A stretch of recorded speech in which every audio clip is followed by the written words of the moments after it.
Here's what the dominant culture often says to the exile. Forget about your identity. Focus on assimilating. Become one of us. If you just play by our rules, you'll be okay. Those other problems are not really your problems. You're one of the good ones, or you can be. You ever notice that almost all of the incentives of the dominant society emphasize assimilation? Here's what the dominant society does not or refuses to understand.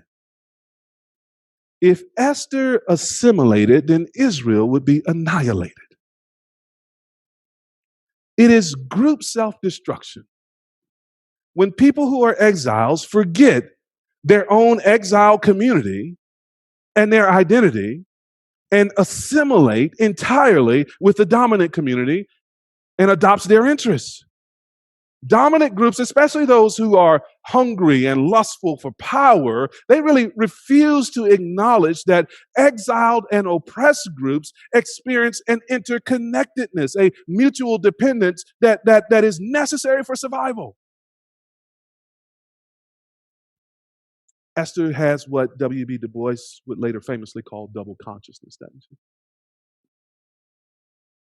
Across chapters 3-7, Esther has grown more fully into that double consciousness. She's become aware of her two-ness, that she is simultaneously queen of the Persian Empire and conquered Jewish woman.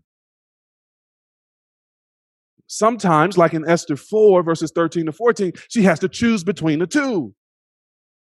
As Du Bois pointed out, this is the strange existence of African Americans. We are simultaneously American and other. Even inside the broader church, we are simultaneously American and Christian and other. We simultaneously love and work for the betterment of our country and at the same time receive rejection and mistreatment from the hands of our country. This is why our poets say, I too sing America. I'm the darker brother. I want us to understand that this kind of double consciousness is true with any exile group.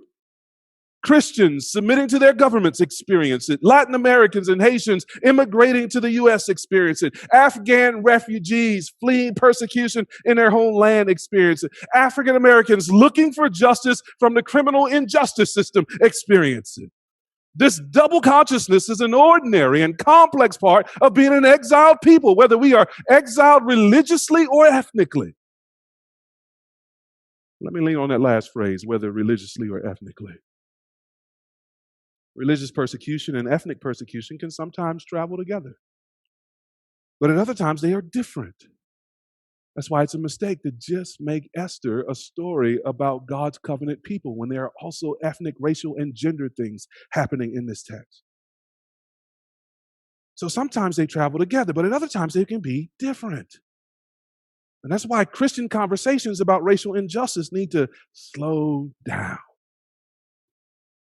It's more complex than Twitter could ever make it. Sometimes majority Christians say to minority Christians that the only thing that matters is being Christian. They're calling for a kind of religious assimilation. And a religious assimilation that seems unaware of kind of various identities. However, the minority Christian knows full well when they are persecuted because of their faith and when they are being persecuted because of their ethnicity. The minority Christian knows full well that to ignore their ethnic persecution would be to comply with their destruction. But we don't escape this double consciousness, this double reality, because we are now Christians. We understand that the foundation for solidarity must be the place where oppression and mistreatment are actually experienced. That's what Eli Wiesel was saying. Whether it is race or religion or national origin or gender, when that becomes the site of mistreatment, it also must become the site of solidarity.